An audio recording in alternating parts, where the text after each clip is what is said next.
The most important thing a student can do while they're in school is to get internships, and not just one, but get at least 2, maybe 3 internships while they're here. Internships lead to jobs. 45% of the students who had internships went to work for the companies that they interned with. So that's a job path. So get the internship.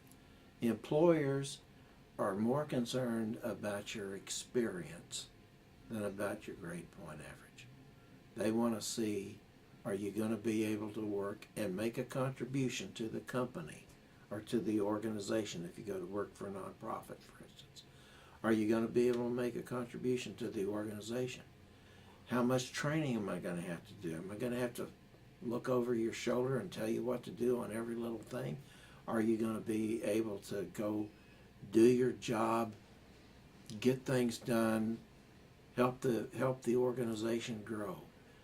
And the best way for students to get to that point is to have an internship so they can see how a company really works. And they've got that experience.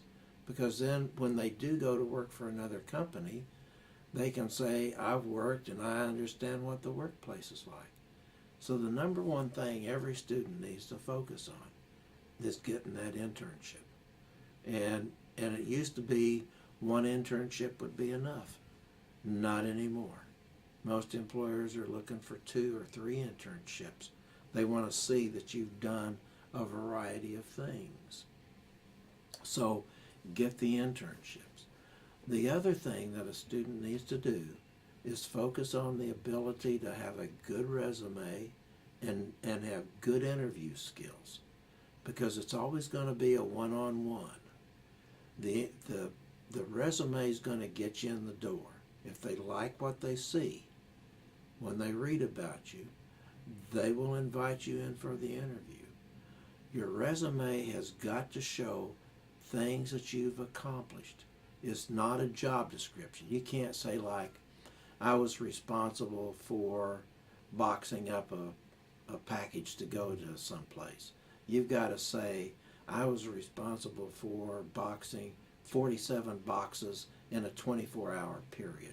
And you got to quantify everything that you've done to make it look like you have accomplished something. It can't be a job description. So resumes are really important. Knowing how to interview is really important. The third thing that's really critical for you is to have an idea about the kinds of companies that you would like to go to work for. I call it a hit list. What's the hit list of organizations that you'd like to go to work for? Have you gone through a Google search? Have you gone through a look at all of the industry books to find out what kind of companies are located where? And what kind of company would you like to work for? Would you like to work for a big company, a small company, a company in Atlanta, or a company in New Jersey, or a company in California? Do you know where you want to be? So you've got to have a good resume. You've got to know how to interview. You've got to have a hit list of organizations and companies that you want to go to work for.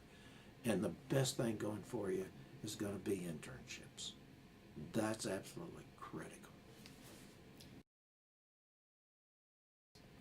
Job market for college graduates, newly minted college grads, has always been really good. Okay, it's not like when you hear unemployment numbers, it's the general population.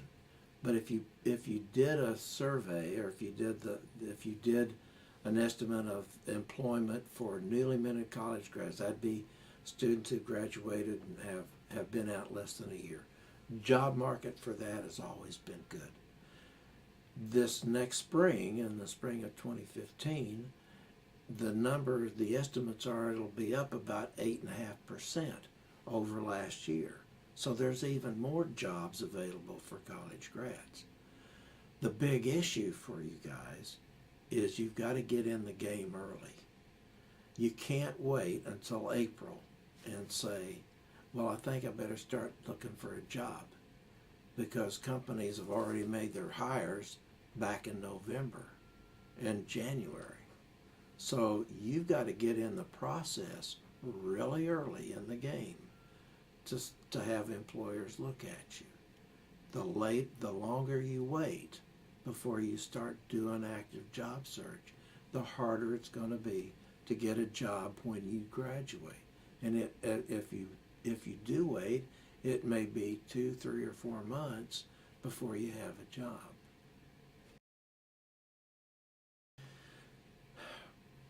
Because what companies are doing is primarily is they take their older employees who are making a lot of money and they encourage them to retire or make a move, and they open up space for newly minted kids to come in. And so it's better for the company to pay a college grad $40,000 than to pay somebody $80,000.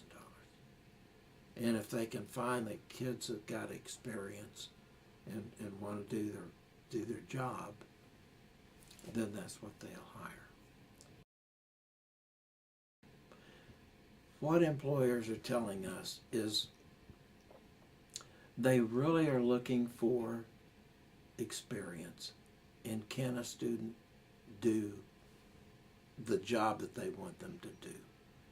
And it doesn't matter about the major.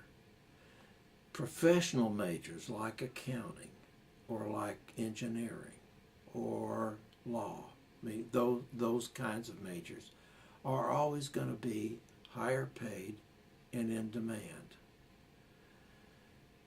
Most employers really don't care about the major. When you look at the Fortune 500, the CEOs in the Fortune 500, there's less than 20% of them have business majors. The CEOs of these companies are coming from all majors. I don't care about your major. I care about, can you communicate? Are you a good worker? Can you do a good job? The rest of that, I'll take care of training you and getting you ready for what I want you to do. But I really don't care if you're a history major or what. So the opportunities for all majors is there. It's just that what happens with a lot of our students, that they look at all of the jobs and they say, well, those are all companies or those are business jobs. Well, hello, those are the companies that are hiring everybody. They're looking for employees that have good qualities, and they don't care what kind of major it is. So that's why I'm saying get the companies that you would like to go to work for. Make your hit list and just start going.